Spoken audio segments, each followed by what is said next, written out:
Hey guys, welcome to the SuperShow podcast. I'm your host Chris, and today I'm joined with Alex and Jamie. Flipped it on you guys this time. So how does that feel? Is it usually the other way around? Yeah, I don't know actually. Did you flip it? flipped it and reversed it. Yeah.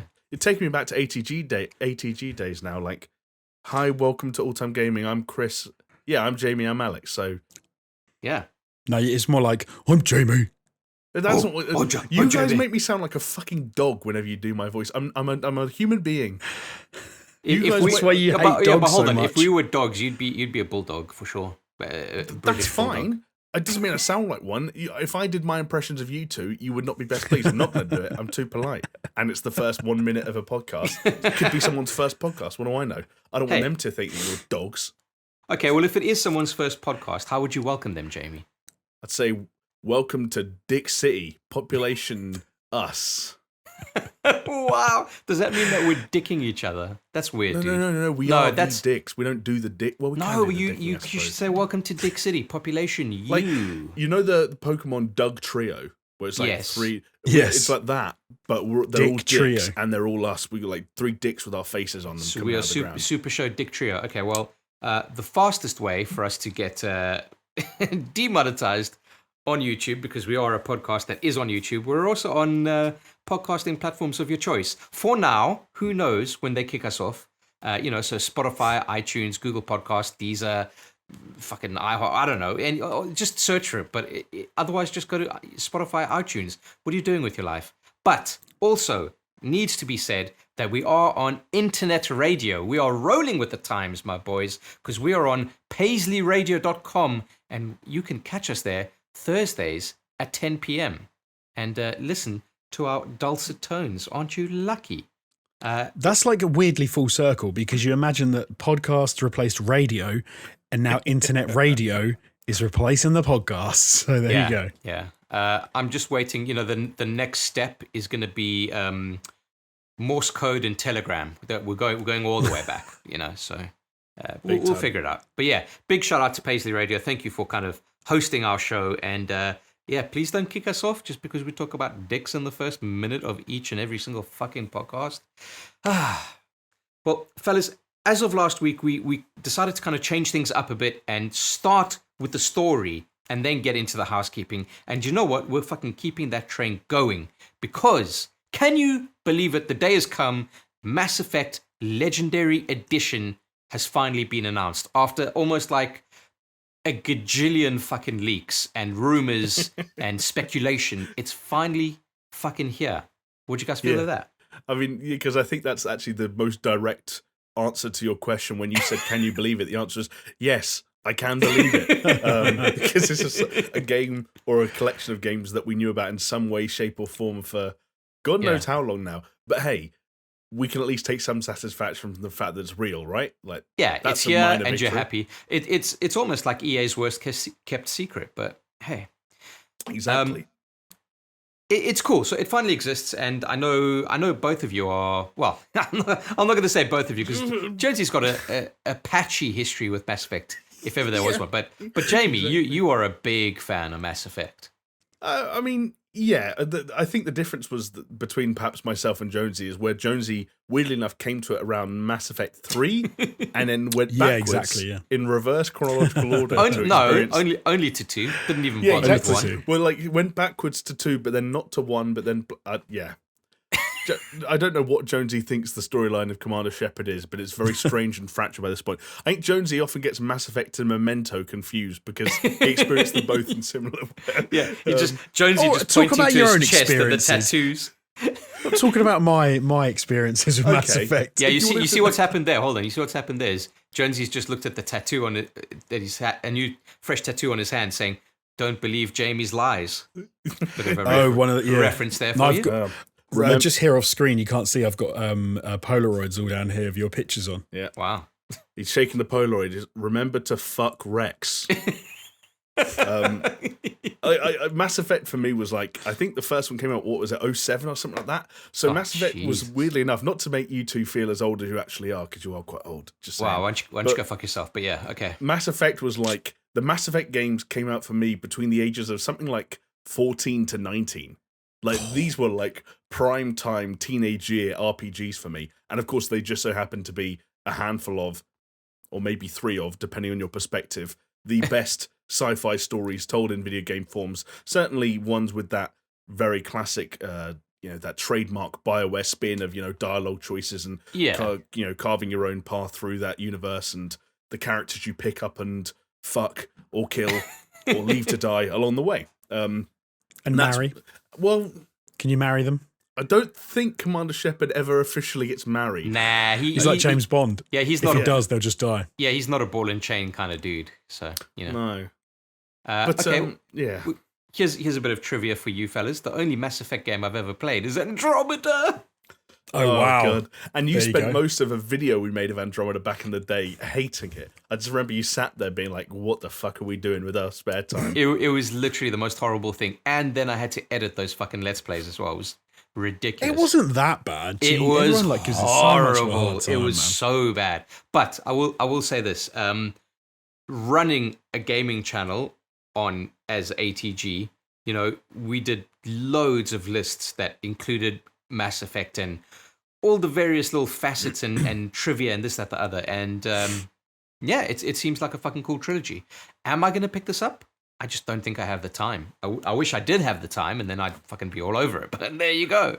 Like, come on, dude. Like 3 fucking full-length BioWare RPGs in one. That's the thing. I'm not here to disagree with you. Like, this is something that if you had said to me going into, like, let's say the start of this generation, more or less, around 2013, what would I have wanted to come back, especially in a package like this? Mass Effect would have been so near the top of the list. Yeah. But I think, like so many people have experienced with remasters or remakes this year, what you really want to do is re-experience the highs from your memories of those games. And what your memories don't account for, Chris, is exactly what you're talking about, which is the fact that if you want to see through the story of the Shepherd, you're looking at 3 back-to-back, super long RPGs with all their DLC. You're looking at hundreds and hundreds of hours of story. And for some people, that's perfect. For others, they look at that and think, even in as unknown a time as spring 2021, where the fuck are we going to be with our lives? And you've both got kids running around. Like, when this game has missed the fucking trick, right? This collection rather, it should have come out at the start of lockdown. True. That's when it should have come out, and they would have fucking absolutely bossed it. Or do you know what? Oh, sorry, Jonesy. Yeah. I thought Chris was going to say it, but I would have said it would be now would be a good time for them to come out, because the launch titles for the Xbox and the 5 aren't that amazing, and if people are going to have time off over Christmas, etc., dude, and I think now would be a great time to. You are so delusional. Now is the worst time. Now, like in a couple of weeks, like after launches are done, like beginning of Christmas. Right, you're right. When Cyberpunk comes out, good time to release another game. But Cyberpunk's still not going to be. When I say release, then I mean if they had their next gen, because this is specifically around next, is the 4K updates and stuff that are going to drop when the game comes out. Is that right, or is it going to be one of those? So it's remastered and optimized for 4K with targeted enhancements specifically for Xbox Series X and the PS5. So yes. Because we're still going to be waiting for a decent stretch after like Cyberpunk comes out and a lot of the other titles release. We're still going to be waiting for those next gen upgrades. And so if they could have come out with a like 4K compatible Mass Effect remasters like Christmas time, I would have been all over it. Because I still want those games are visual feasts. If you said to me you could see Shepard in gorgeous 4K reproduced, I would have been playing some of the old school games on the PlayStation 5. But hey, I still want to see what space looks like in 4K. I don't know. I'm kind of with Chris, where I just think at the moment, like everything that's on my mind is Assassin's Creed, Spider-Man, Watch Dogs, Call of Duty, and so on and so forth. There's no time in there for replaying 3 games that are all either like almost a decade old or older. It seems a bit much. I'm going to go between the two of you and say the perfect time would have been July, August, because we went into lockdown and remember we still had games like Doom and Final Fantasy and The Last of Us and Tsushima. It was late summer and I guess early autumn, remembering my what are they called? Seasons. That's what it was. The old seasons. Wow.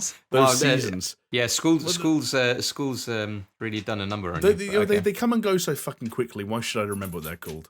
I I think that would have been an interesting time for it. But then again, there's also a part of me that thinks, kind of like what you said, Chris, there's never a good time for 3 Mass Effect games to come out at once, which is kind of what this is.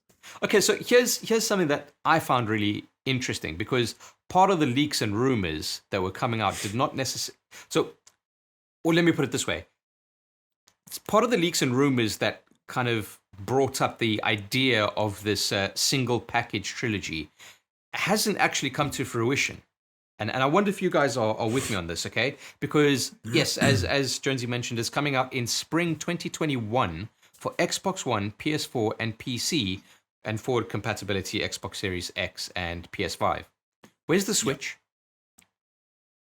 The leaks. No, the leaks, the fucking whole... Oh, look, the leaks, Jonesy. The leaks, Jonesy. Where are the leaks coming from?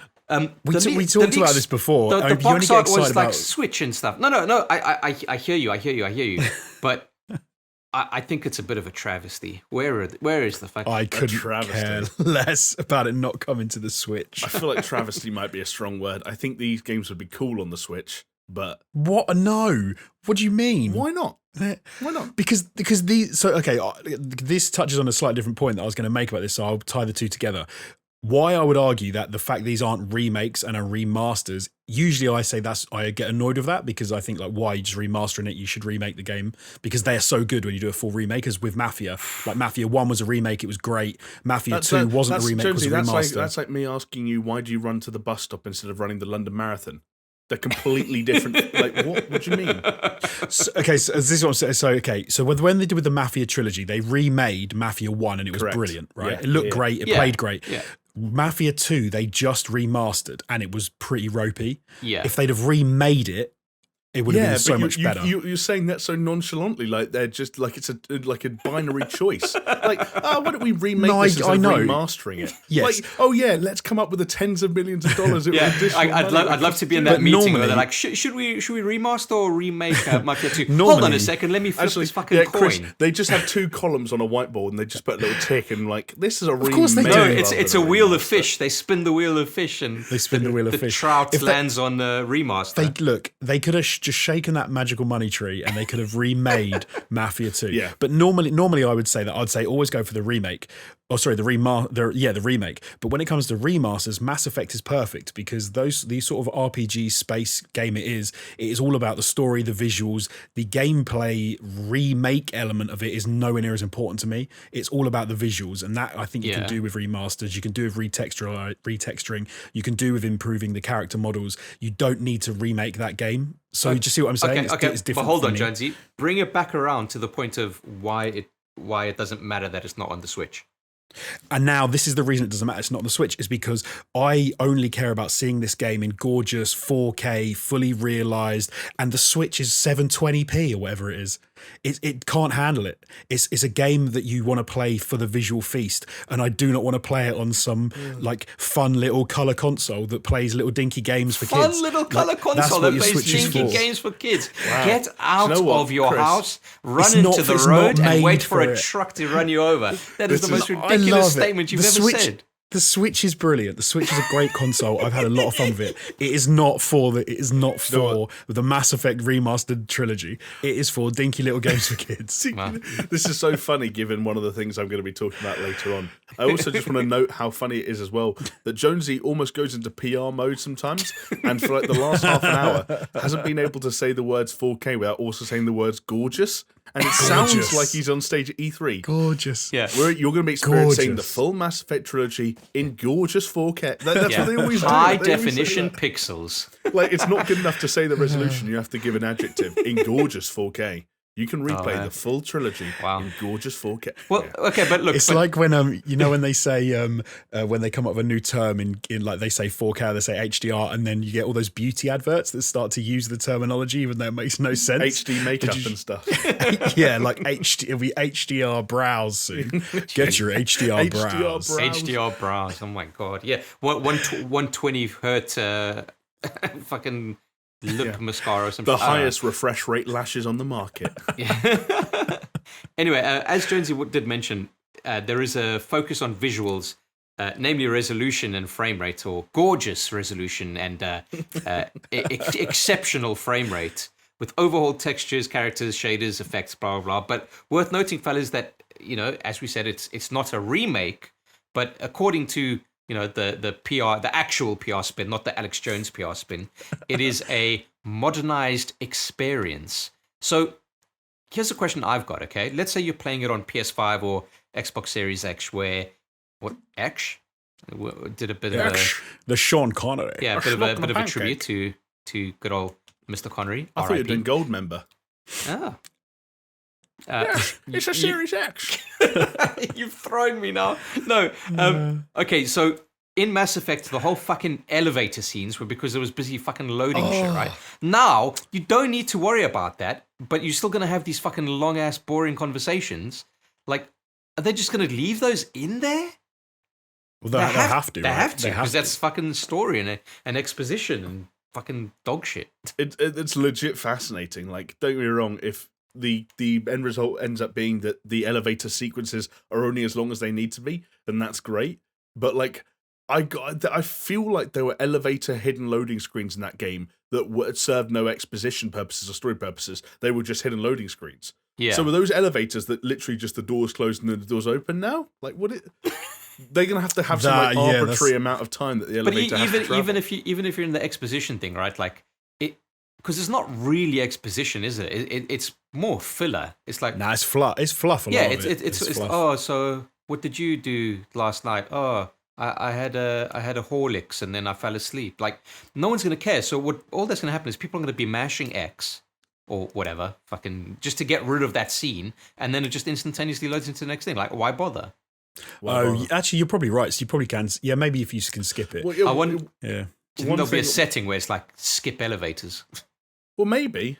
Like, have you guys seen the thing? Not to skip ahead to like next gen consoles too soon, but have you guys seen the thing on the PS5 where, obviously, PS5 when you press the PlayStation button on the controller, you have these kind of cards and these activities, these slots. Oh, not the bloody card. The cards, whatever I can't even remember the official name for them, but yes, James. No, it's cards. I think those cards. Okay, so one of the things that they do, I think, is in Spider-Man Miles Morales, is they have cards relative to certain activities or side missions that might happen at a certain point in the map.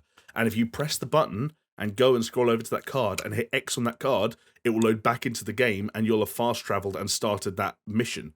So it's like now, instead of in the game having to swing over to somewhere and start it yourself, you can start it from that menu.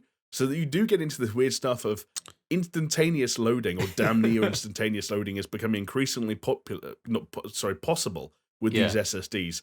And EA, assuming they don't abuse it, and they might do because they're fucking EA, are in a uniquely powerful position given how relatively old and undemanding a game like Mass Effect 1 is, to do some fucking wild things if they want to. I don't think they will, based on some of the evidence I've heard, let's say. Yeah.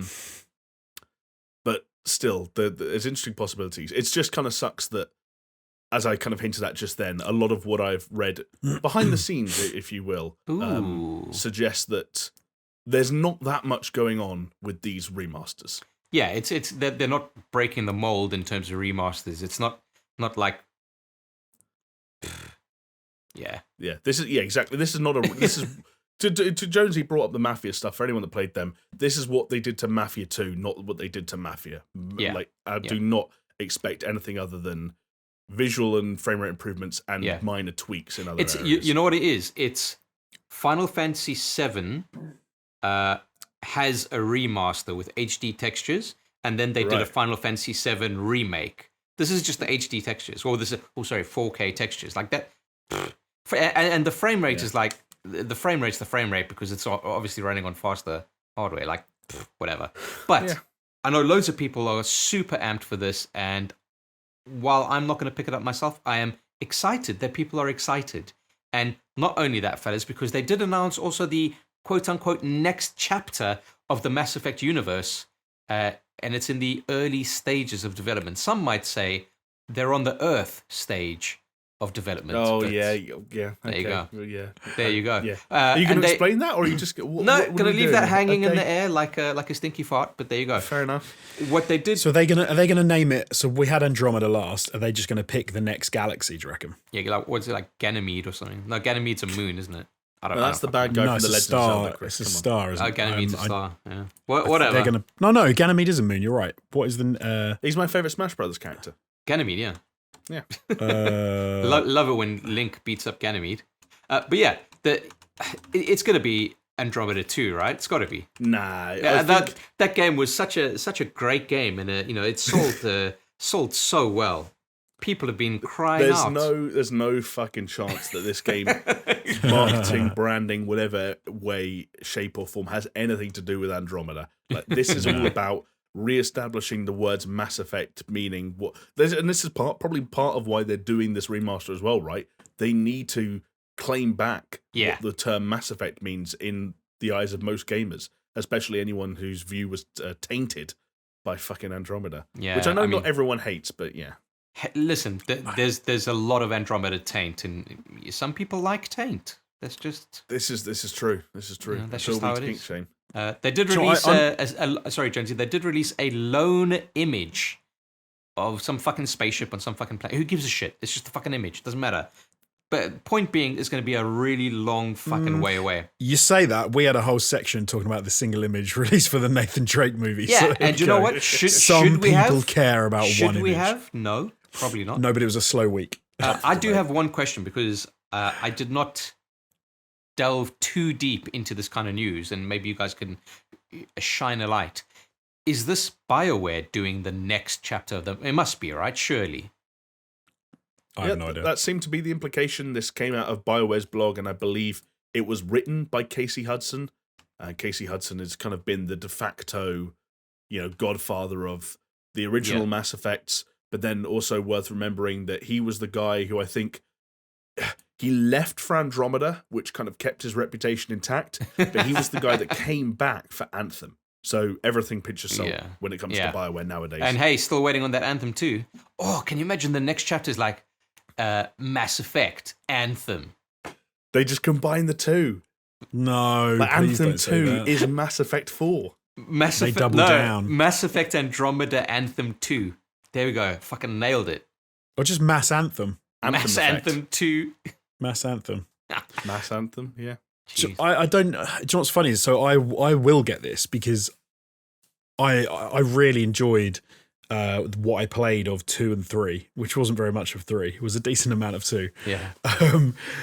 But for people who don't know, the only reason I stopped playing was because the PlayStation 4 came out and then I couldn't play any more of. So 3 came out. It was so good, I went back to 2 because I heard 1 was shit, so I didn't play 1, so I went back to 2. But now I have the option to play 1, 2, and 3, but I think I might still give 1 a miss because the issues I heard about 1 aren't things that you could solve with textures and visuals and remasters.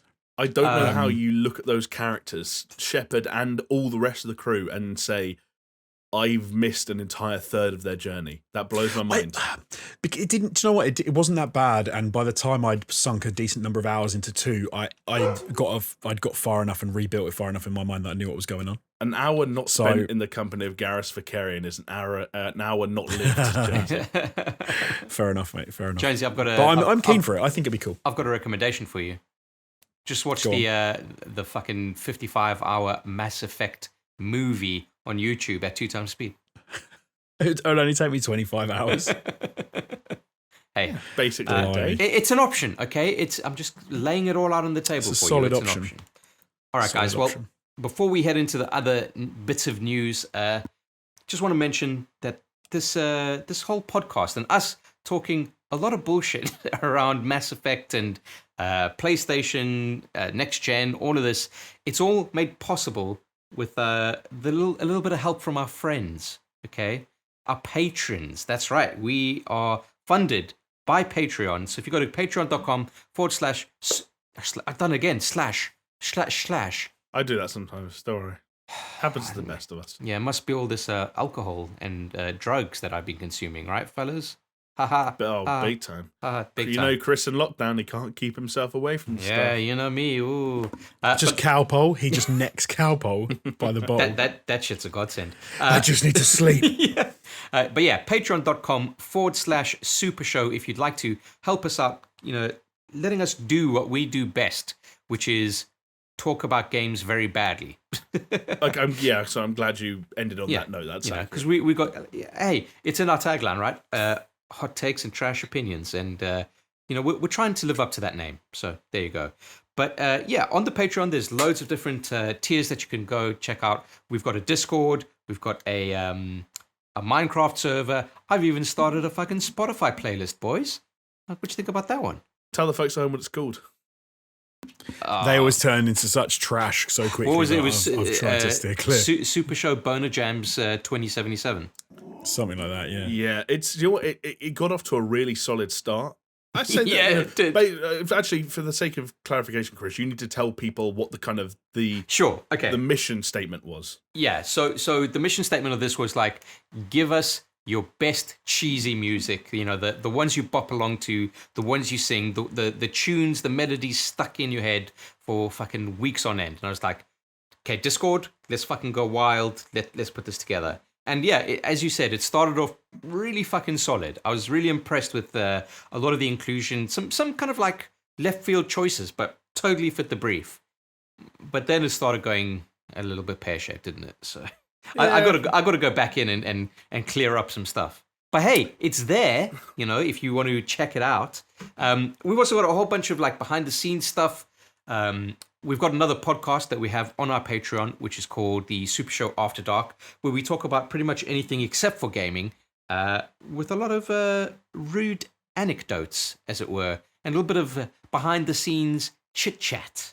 But yeah, go check it out. I mean, no pressure. We'll always be here for you, but it's always nice to lend a helping hand. And the people that have lent a big helping hand, you can see them on screen right now. And I've got a few names to call out, fellas, because these guys have helped us out quite a bit. I'm talking about AIM, Aaron Cameron, Athletic Gravy, Brett Zed, Freddie K. Official, Hacksaw Book Reed, Jesper Camdal Nielsen, Leo Merger, Lonnie Thompson, Manuel Guerrero, Martin Skihan, Mindful Pig, Nathan Pierce, Scary Omen, Starfall Kid, and the dudes that,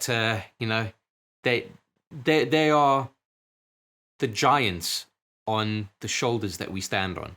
And I'm talking about Peaswad and the Dude Abides. The giants on the shoulders that we stand. Yeah, so we're not the giants. Standing on the shoulders of giants. Yeah, exactly. They're the giants, and we can reach such heights because of them. That's fat Thank shaming. you to all of our patrons. You are fantastic people. Thank you. Yes, Appreciate Thank you it. to everyone. Appreciate it. Yeah. You know who else I appreciate? Is William Sherry, because he's got comment of the week.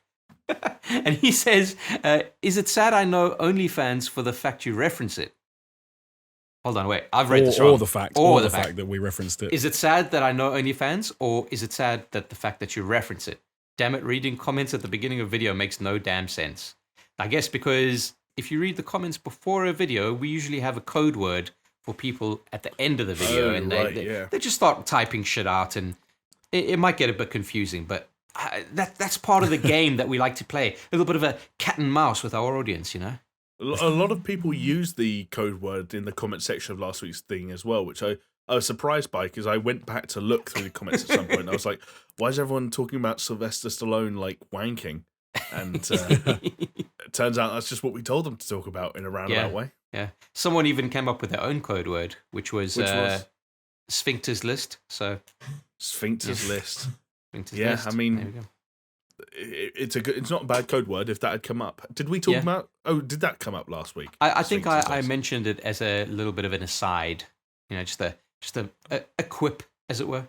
But there we go. I don't think it's a quip if you just say Sphincter's List. Quip. Just when people need a bit of a ride, Oh, to that get was a it. laugh No, out it was of someone. because Jonesy was talking about the way That that you was beat it. a lie detector is because you You squeeze your tighten your sphincter. arsehole. Yeah, you squeeze your sphincter, Yeah, and it's yeah, like, yeah. oh yeah, they made a movie out of that called Sphincter's List. It was a bad joke. Okay, let's just move on. Anyone in the comments, if you have tried to fool a lie detector by tightening your sphincter, Wow. please let us know. Actually, in the yeah, we comments need down some below. eyewitness reports. Yeah. Does it work? Jesus Christ. But yeah, there we go. Patrons and comments. Thank you all so much. Guys, it's roundabout now that I just want to tell you that besides playing a copious amount of Dota 2's new Dietide Halloween event, I finally went back to Sekiro. I streamed it on Monday, and it's interesting. So I connected up my PS4. Okay, Twitch. I deleted it on Tuesday. Yeah, jeez, you wouldn't be surprised, right? But yeah, twitch.tv/Hot Panic, if you're wondering. But I thought to myself, you know what? Let's try and get back into Sekiro. And what better way to do it than kind of force myself to do it with an audience? Because it's so easy to just kind of like, which is what I've been doing, just put it at the back of my head, saying like, oh yeah, I'll get around to it eventually, like I always wanted to. But now I've kind of put it front and center and saying, let's fucking do it for the viewership, right? And I loaded up that game, and the save file was from January 28th. I hadn't played it for the entire year, pretty much. Wow. Yeah, And I went in fucking no lubricant, nothing, dry as, and I didn't remember fucking anything about this game. And do you know how long? And so I started the game to defeat a boss, which was the true corrupted monk. And do you know how long it took me to defeat him, boys? Do you have any? I'm going to guess you didn't defeat him. I did, Jonesy. You did? You logged off before. Yeah, I did defeat him. It only took me an hour and 50 minutes to beat one fucking boss, but I did it on stream. That's a solid effort. It is That's a not solid. bad, man. That's not bad. You know, I was quite chuffed with myself. Given that you hadn't played it for nearly a year, I think that's pretty decent. Yeah, and you know, but you know what the frustrating thing was is I knew that if I wasn't out of practice, it definitely wouldn't have taken me that long, because from very early on in the fight, I kind of like identified his attack patterns, which is what these games are all about, right? It's basically like a rhythm game. But I was just kind of like too slow, too sloppy, not in tune with the rhythm of the game. And see, this is why I really want to play Demon's Souls when I get my PlayStation 5. Yeah, you got it, Jonesy. But the problem is, you talk about, like you say, like, oh, the rhythm. And I don't care about the rhythm. Like, when I just get through with sheer brute force in every game I've ever played. I'm so impatient. I cannot you're stop wrong. and You're wrong, watch what they do. Because if you play a game, if you get into a game, whether you think you are into a rhythm or not, you fall into the step of the rhythm that the game is supplying you. I don't care. Like, okay, we're going to talk about a game that's got a sequel coming out later, but Jonesy, you're a fan of Kerbal Space Program. I am. Guess what? That's got a fucking rhythm. Idiot. No, but it hasn't. I don't know if Kerbal games. Space Program. I don't know if I agree. I was like, okay, Have you played Kerbal Space Program? Yeah. And I was like, what's the rhythm of Kerbal? You launch. To be fair, that Also, was the rhythm a of Kerbal really is- poor example. Yeah, I have an app on my phone that tells me the delta V I need in order to change my orbit pattern so that I can do I can get close to somewhere to switch. There's not much rhythm. There's a lot of maths, but not much rhythm. Maths is the music of the universe, Alex Jones. So. It's true. It's true. Yes. No, but what I'm saying is, yes, Kerbal Space Program, and let's say those kind of like scientifically based simulator games are wrong. Let's go Star Citizen. Star Citizen has a rhythm. Maybe. Yeah, When it comes does. out, we'll find out. Yeah, it's the rhythm at the moment is just the orchestra kind of fucking warming up, right? That was still my favourite stream that any of us have ever done, was watching Jonesy try and pretend that Star Citizen... Well, in fact, even that's not fair to Jonesy. Jonesy wasn't trying to pretend the thing. But Jonesy at least showing the world how much of a shit show Star Citizen still continues to be. Highlights such as the head of Jonesy's character literally disappearing, and Jonesy going to the shop, buying a can of drink and pouring it into his non-existent head, just down his neck into his body, and then going outside and the door's getting stuck behind him, so he couldn't he was slowly freezing to death. This headless man freezing to death in this building he couldn't get into, until he glitched through the door and his body heat started getting... it was unreal. That was an unreal stream. Right. But And hey, that had a lot fewer bugs than it had last time I played it. What I was trying to say is, that's the rhythm of Star Citizen. that's the rhythm, It's yeah. the rhythm of the glitches. Yeah, that's the rhythm of the glitches. Listen, You can ride the glitches in. Yeah. So, boys, Sekiro, okay, now that I've beaten the true corrupted monk, there are 2 more bosses left to go. 3 if I go for the kind of the optional end game boss, which I really don't think I want to get into. But yeah, so who knows? Maybe this time next week you'll hear me saying that I broke my PlayStation or something. I don't know. We'll see. But yeah, that's what I've been playing this week. What have you guys been playing? AJ, why don't you go next? I actually kind of want to hear about your adventures in some of these games. I've been fortunate enough to play two very new titles, one being Watch Dogs Legion and the other being Assassin's Creed Valhalla, both from Ubisoft, obviously. And do you know what? They have... I'm not particularly far into Valhalla. I've only played a couple of hours. I think I'm about 16 or so hours into... Oh, no, so maybe more like 20 hours into Watch Dogs, so I've still got a decent stretch to go into that. Because obviously, open world game, I've been doing a lot of side quest stuff. Both very good. So I would say Legion, surprisingly so. I've had a really good time with it. The way that system works, whereby you can identify different characters that you want to recruit onto your DedSec team, and you can have up to 45 of these characters, and you can sort of switch between them as whatever you like. And the way that kind of works, it just feels really good, like, which I'm surprised at. I kind of thought it was going to be a novel thing in the game, and it was going to be something that we'd say, oh, that was fun, but so it works surprisingly well. But also the fact and how they've managed to weave together the sandbox that the game is, the fun that you can have with it, how kind of wacky it is, because it's kind of dark. Like, the ideas in the game are really dark. I did a mission a few days ago where you find out that effectively the Albion, who have taken over sort of policing the state, are working in cahoots with this dodgy crime family, and they're sweeping up people on the streets. Oh, hold on, Jonesy. Sorry. Hold on. Before you continue, you have to say it properly. These fucking dodgy criminals.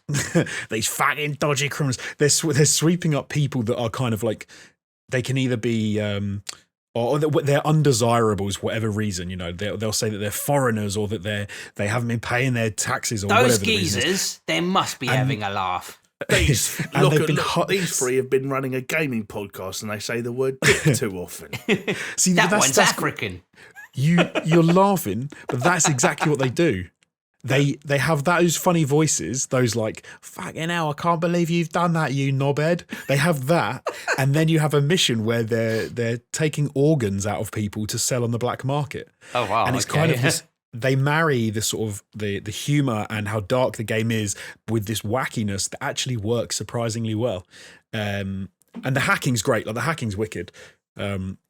As you'd expect it to be, but it's come a long way since number one. Number one, I think, was, in retrospect, is like kind of dull, and the stuff you can do is a bit like doesn't really work that well, and is pretty boring. But this is just fun, and there's a lot of stupid things you can do. So yeah, having a blast with Watch Dogs. So you said you're about 20 hours in that one?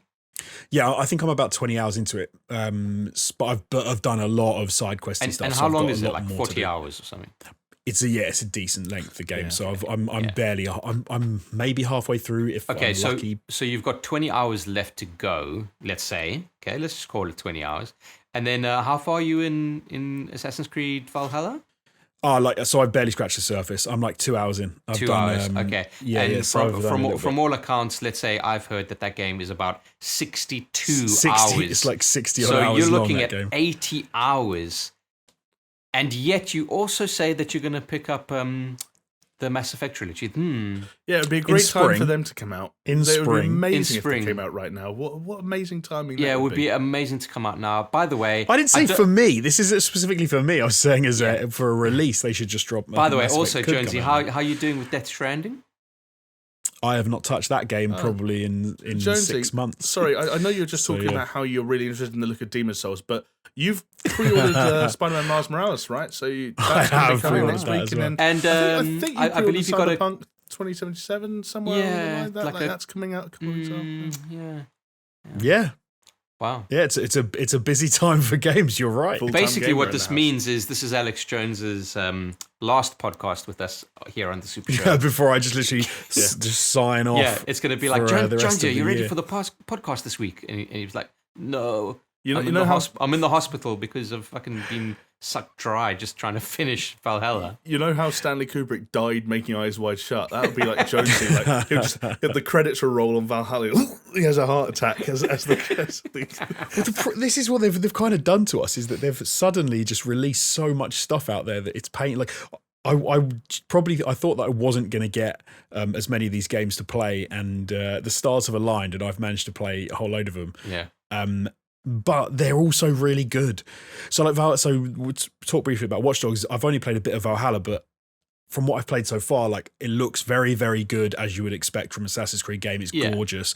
It does have a bit of a feel of Odyssey about it. It's in a different environment, but it feels kind of familiar, like the fjords that you start off in the beginning anyway. So little islands and the sky and the sea is very reminiscent of Odyssey, but a completely different part of the world, geography. Yeah. But it is a beautiful game. Like you look up at the the Northern Lights and stuff, and the way that the mountain. It's such a goddamn beautiful game. But then I was a little bit unsure of it at the beginning. Like some of the combat feels a bit odd to me. Yeah. It's like I'm sure it would get fine. I haven't played enough of it. But one thing that I did play that was actually legit, and I've played probably like too much of. So I must have actually played more about Valhalla, because I reckon I've played at least an hour of this little in-game game called Orlog, which is a dice game in Valhalla where you roll dice. It's almost like, is it like Hearthstone or Gwent? It's one of those kind of in-game games. But it's actually really good. And I thought it might be a real game. And I was like, maybe I can buy Jonesy, you know what? a physical version, but apparently it's made up for the game. That would be cool if they release it, though. But you see that you might be onto something here, because Gwent got spun out into its own thing, right? If you fucking nail this one, practice at it, become really good, when that inevitable spin-off comes out, it's the standalone spin-off, and they make an esports out of it, and they try and grab a lot of attention by having a really big prize pool for the first esport tournament of it. You could be there on ground zero, my friend. Was it, you jest? I'm actually making for my own channel a how to play Orlog video next week. I've already planned it because I thought it's a really easy thing to make. It's quite a simple game, and I need to get back into just making content. So I was like, do you know what would be a cool video to make? How to play Orlog. Nice. So I think I'm going to put that together. So so hopefully next week I can tell everyone that they can check out my channel, SuperShow Jonesy on YouTube, and they can see how to play Orlog in all of its glory. Nice, I like it. But before we move on to you, Jamie, seeing as Jonesy dropped a little bit of a hint and a teaser of an upcoming video, I'm going to drop a hint and a teaser of an upcoming video on our channel. So, something a little bit different, something you may not expect, but hey, it'll be coming out in a couple of days' time if you're listening to this on Spotify or YouTube. So check it out. All right. Indeed. Monsieur Jim Jams Gigolos. What's going on in your life? Well, lots. You know how Jonesy was saying the stars have aligned and he's playing all these really cool video games, these really exciting video games? I'm not playing any of these really cool video games right now because let's just say the stars haven't aligned, and I maybe naively kind of swore an oath, an informal oath at that. Was it a blood oath? I mean, with myself, so I kind of had to like, cut my palm, and I've just rubbed my hands together for a little bit and then licked them. Did you touch yourself as well then, like downstairs? That wasn't necessary. Well, I think that's more of a Greek sort of slant on the. Listen, I know you, and I know that you require a lot of lubricant. Okay, so. Oh, no comment. No, so basically, you guys know this, and I get weirdly anxious around all these games coming out, best way to play them, amount of time to play them, and so on and so forth. And I ended up sort of thinking, do you know what? I've got a lot going on outside of games at the moment, so I'm going to wait till the PS5 comes out, as I've already got my pre-order, and try and experience as many of them on the PS5 as I can in an order that makes sense. So the Assassin's Creed and Watch Dogs of the world, I'm just kind of waiting on. It kind of sucks, as we hinted at earlier, that we're here now and lots of our US brethren will be holding their Xbox Series X's or their PlayStation 5s probably in their knee, or on their lap, like cuddling them at the moment as we speak. Well, they'll probably be crushed to death if it's the PlayStation 5. Actually, their knees turn to dust. But we still have a whole week to wait. And so I've been filling that gap with smaller experiences, let's just say. One of which, Chris, to go back to what you were saying earlier, is most definitely an example of a rhythmic game. I finally picked up the Tony Hawk's Pro Skater 1 and 2 remake. Oh, quality, Just looking for like little things that I could plug the gaps with and not start. I didn't want to start a new open world or a new 60-hour adventure. I needed something that I could play in those bits of downtime between bits of work. And that was that. And I'm really enjoying it so far. I've only done the first, let's say 3 or 4 stages of Tony Hawk's Pro Skater 1, because I'm trying to do it all in some kind of order. It takes a little bit of a while to rediscover that muscle memory, but Get into the rhythm. Exactly that, Jonesy. But what they've done is what we talk about a lot, don't we, with these remakes, which is sometimes you're not trying to recreate the actual feeling of playing the game back in the day. You're trying to recreate the feeling that people remember having of playing that game back in the day. Yeah. And they've done a very good job of that. So that, unsurprisingly, it gets a recommendation if that was a game that anyone was waiting on. The second thing I've brought to the table is a little bit different. It's actually got a bit of a show and tell element to it, because it won't work that well for anyone listening to the audio, but I'll try and describe it as I go. But I thought for anyone watching the video... Yeah, good way to get people over to our YouTube and watch the video. There you go. If you are listening to this in audio form and you want to know what I'm poorly describing for the next couple of minutes, get yourself down to YouTube. One of you tell a joke for like 10 seconds, because I'm going to grab this thing. I don't know. You put us on the spot now. That's well, it doesn't matter. I'm back already. Okay. Hey, Macarena. There you go. There you go. That was a great joke there from our very own Chris Joanidis. Thank you there for hosting and your on the spot joke telling ability. I bought this thing called the Split Pad Pro. It's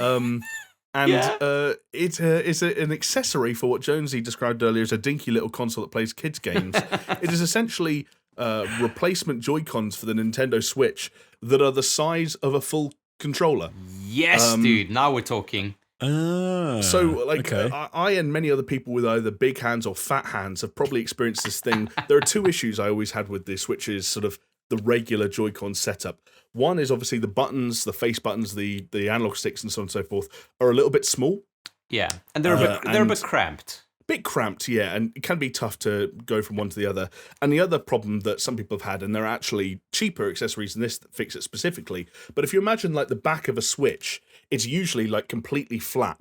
And you think about your 3 last fingers, your middle finger, your ring finger, and your little finger, they're used to almost curling around something. Yeah. Rather than laying flat on the back of yeah, buddy. Oh, come on, Chris. I'm not talking about jacking off your little neither was I. dick. Get your mind out of the gutter.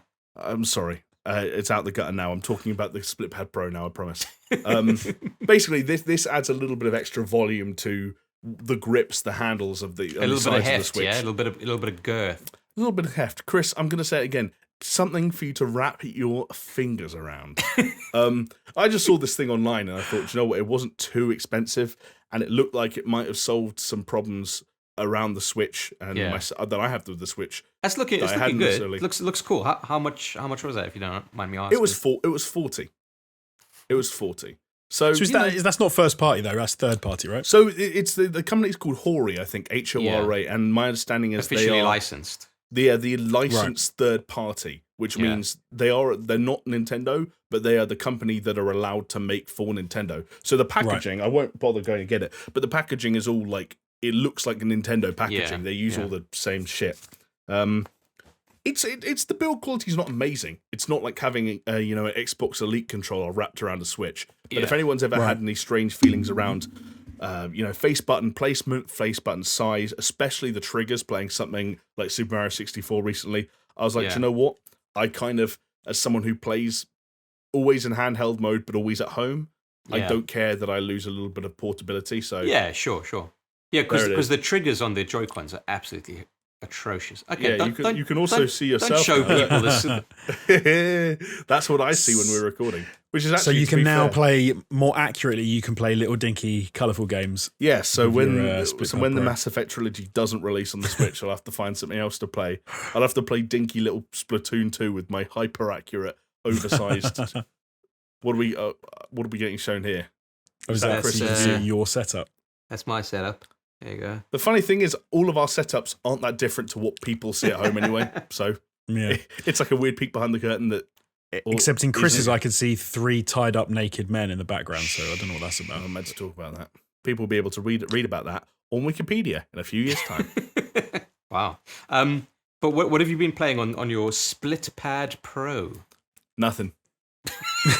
Just looking at it in the corner. Yeah. Oh, wait, look, He just wants to grip his fingers around something with girth. Chris, wrap my fingers around them, please. Get the terminology right. Sorry. No, as fucking dumb as it sounds, I bought it, I put it on, I was like, yeah, it works, and then I put my Switch down for another week. You see, this is the problem that I have with the Switch is that in a nutshell is my experience with the Switch this entire fucking year. Yeah. Which is like, it blows my mind when someone, like, we had Peaswad in our Discord who decided to buy Hades, a very good game. He bought the Switch version, for all intents and purposes, a very good port from what I've heard. And he shared his like stat screen the other day. He's cleared that game like 50 times. Wow. Fair play to him. I haven't finished the game once yet. Yeah, me neither. I keep trying, but I haven't got there yet. Very good game. Very good game. I haven't touched it yet. That's me for the week. Wow. Okay. Interesting. I'd say just off the back, I was a little anecdote because just before lockdown, something that Jamie you will not remember because you probably were a sperm and an egg at the time, but Chris will probably remember when the original Nintendo. Do you remember when the original Nintendo came out? Or not? Do you remember when it came out? You won't remember that, but do you remember like playing it at all? The big grey blocky thing. Well, I've said this before. In South Africa, we never had it. We had a Chinese knockoff called Golden China. Oh, right, okay.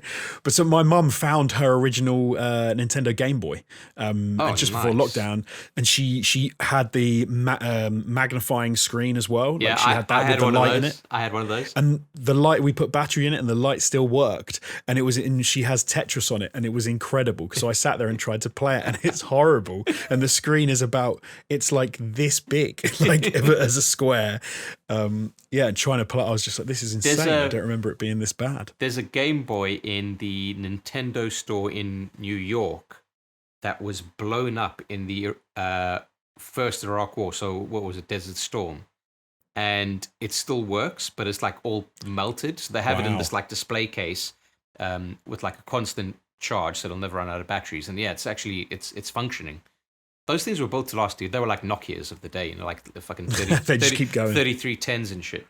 But before we move on to kind of like the other two news stories that we've got, on that Split Pad Pro, remember when the Switch came out and we're like, this is genius. You can take those Joy-Cons out, and then we all said, they'll probably like release like fucking GameCube controllers and different kind of shaped controllers for the fucking thing. But the only thing that Nintendo have ever released themselves were those shitty NES controllers that clicked onto the side. That was just such a gimmick for the Nintendo Online service. Yeah. It's just such a missed opportunity, and Split Pad Pro just fucking exemplifies that, right? Yeah, I think, especially because I really don't know what purpose, if any, those SNES controllers even served. So no, none. The idea they were NES. They weren't SNES. They were NES ones. Oh, sorry. Even worse. Yeah. So the idea they didn't even fit properly on the fucking thing. They're taller than the actual console itself. Like it's just it defies explanation. I mean, Nintendo are the kings of making money in all the places you would expect them to make money, and yet also turning down perfectly good opportunities to make money in areas where they just like online is something that they're still. Nintendo are scared of the internet, and they're still trying to wrap their heads around how that works. We've got Sony and Microsoft trying to squeeze every single ounce out of us monetarily, monetarily speaking. All through online services and stuff, and Nintendo don't get it. But don't you think a big part of it? I mean, we had a bit of a long discussion around how stuff's made in one of our recent After Darks, which you can check out if you go to our Patreon and you sign up for $5 a month or more. Scumbag. But there's a weird thing in the industry, I think, in all of the big companies, that there's a sense that they're a little bit emperor has no clothes, and I think half the time they don't know what they're doing and why it's so successful. And that's why they're scared of new things. Like, I think Nintendo should be scared of the internet, because I don't necessarily they would know how to make the best use of it if they tried to jump into the 21st century properly, because at the moment it seems like they're still improving on their 20th century tech. Yeah, which is great, which is brilliant. But there are some examples of them like seeming old-fashioned and very gradually improving on old-fashioned shit. There are other examples of them almost seeming like they're scared. Like, hey, let's create a 35-player Super Mario Battle Royale. and let's make it temporary, and let's make it disappear after a certain amount of time. Like, In case you don't like it, what are you it will scared disappear. of? What are you scared fucking of? 3D Mario All Stars. Right. Let's literally take a video game off sale. Why? I don't know. Yeah. Never mind that it's.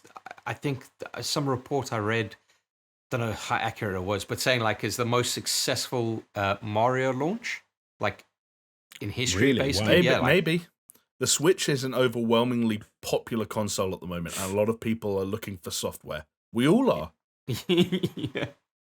Yeah. I'm buying hardware for the software I don't have. Like, that's how Yeah, desperate not I am. playing it. Yeah, you're just waiting for that Metroid Prime 4, yeah? It'll come. Don't worry. I don't even like the Metroid Prime games that much, but yeah, maybe. Maybe I'll buy those No More Heroes remasters or re-releases they just did. Oh, yeah, that got me mighty tempted. But anyway, moving on away from Nintendo into their stablemates PS5 and Xbox, because I don't know if you guys have heard, okay, because this has been a bit.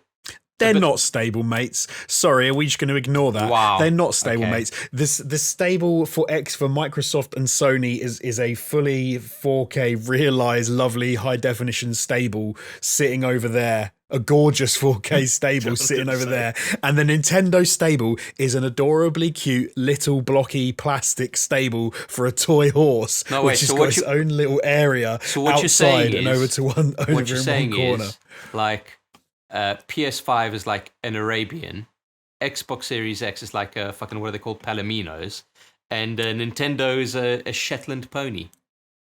More like a mule, maybe. You can't call Oh, them a that's mule when they're harsh. so successful. They're printing money, more money than anyone else is right now. No, but it's not, I'm not saying the mule's not worth money. Mules are adorable. I'd love to have a mule come live in my garden. I wouldn't want a horse, but at the same time, like they don't share the same stable. Wow. Sorry. But there you anyway, go. look, I was telling you guys about this. To be fair, that's probably how PC gamers think about like console cucks like me. Is they're like 100%. you don't belong in our universe. But there you go. Right, but I was trying to inform you guys about a little known news story that has come to me through my underground sources, my little canaries, as it were. But guys, I'm glad you're sitting down. But as you're sitting down, I'm just asking for you to brace yourselves, okay? Because you may not know this, but the PS5 and the Xbox Series X have now launched in most territories. Not There true. we go. Not I true. was going to try and like act like, but I can't bother. Nah, Yeah. me neither. I Fake kind news- of fake I lost news. steam when I was trying to tell the joke, and I kept on getting interrupted by fucking the horse whisperer over there. Sorry, I apologise. Do you know what's really strange about this, the whole PlayStation 5 launch? I told you guys just before this, is that I've effectively completely ignored it and pushed it out of my brain because I don't want to even think about it until Well, it yeah, happens because over here too. everyone fucking gets it except for the UK. Well, Yeah. not true. but- Europe in general, yeah. No, just the UK. We're not even in the EU anymore. We should get And it in at the same fact, time the other countries just get it. London. Okay, just London. We've all been fucked. Do you know what's hilarious is you would have got a whole load of people to say Brexit was worth it if we got it before Europe, because technically we're not in. You would have had a whole load of people change it would have their been the minds. most significant thing to have had an impact on my life as I know it out of that whole situation. I'll say that Yeah. much. Yeah, Like, not jeez. much else has changed yet. Yeah, but yeah, unfortunately, we're kind of like lost out on that for at least a week. I think Xbox Series X is launched, yeah? Is that correct? 2 days ago, yeah, that was Yes. the 10th. That was Wow. a Well, it's worldwide 3 days launch. ago from when this Yeah. is, yeah. Yeah, wow, okay. Do you know, Wow. like, I don't want to sound like make a whole thing a situation a bummer, because it is what it is, and we've had a couple of months now to swallow that pill. But if you told me, let's say 6 months ago, that we would be going into the next generation of consoles and that our first podcast to go out after they all came out in roundabout terms, that none of us would have had any one of them, and we'd have had no hands-on time to talk about them. Yeah. It is one of those things, like one of the sad realities of, yes, in this case, being based in the UK, which is hopefully a one-off occurrence, but also the whole kind of small creator thing, where you really just want to join in the conversation and inform people and share your Yeah. thoughts and stuff like that. And it's like, to be a week behind fucking sucks. I'm not going to lie. Yeah, yeah. Yeah, we have to rely on our patrons telling us about like what it's like Yeah. from other countries. That's They're mental. literally sharing pictures of them with their consoles at the moment. Yeah, the- but the hold on, Discord. because you guys at least have PS5s incoming. I'm probably Who not gonna... knows? Who fucking knows? Yeah, but I The mean, retailer- I haven't managed to track one down, and I think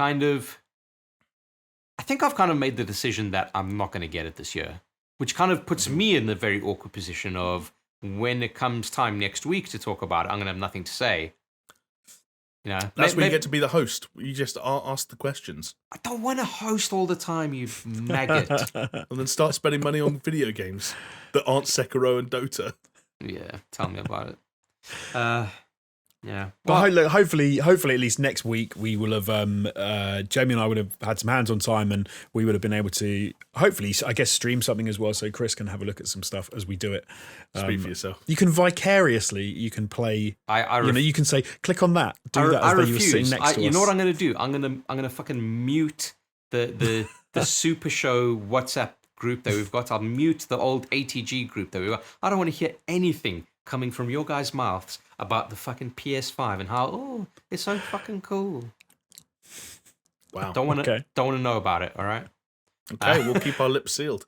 Next week we'll have to find some other news stories to talk about. Let's hope something else happens. No, I'm not doing the podcast next week. I refuse. I'm gonna. That aside, should we get into talking about some information about the Xbox Series X and the PlayStation 5 launches?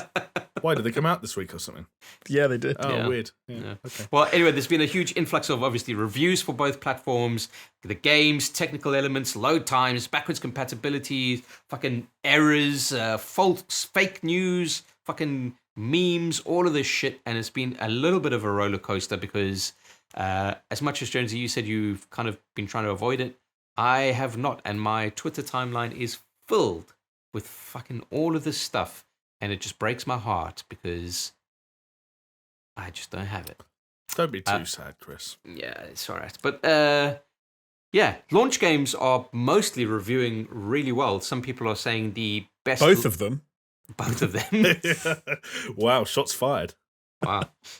With some obvious exceptions, I think Godfall is at is it like in the 60s%? 61 on Metacritic? If only one sort of gaming person on a podcast had called it something like a mobile game back when it was getting shown off, then they would have given you an inkling that it was going to be shit. Yeah. Oh, wait, I did. Yeah.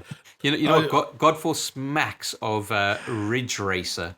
Ridge Racer was always that kind of title that PlayStation carted out as their racing launch title. And it's just, okay, it's not a racing game, but, it's like, fucking hell, they just smacked of just make, here's a studio, let's give them money just so they can make something so it's out in time. Right. I see. Yeah, like just so they could say they had a launch title. Yeah, Exactly. Yeah.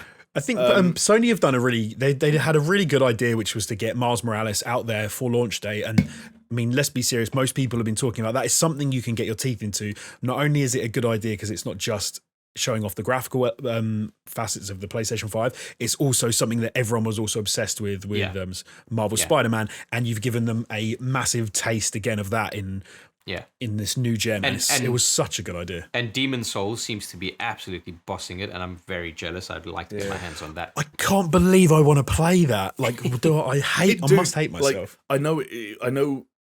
The nice thing about Demon Souls, right, is that so much of what's happening around the launch of these consoles, whether it's with cross-platform and cross-generation games, or even exclusive games like Spider-Man Miles Morales or Astro's Playroom, they're all really exciting to play for one reason or other, whether it's Astro focusing on the DualSense controller, or whether it's games like Assassin's Creed having really decent performance modes and the opportunity to play Assassin's Creed on a console at 60 frames a second, all this stuff. Ray tracing, great.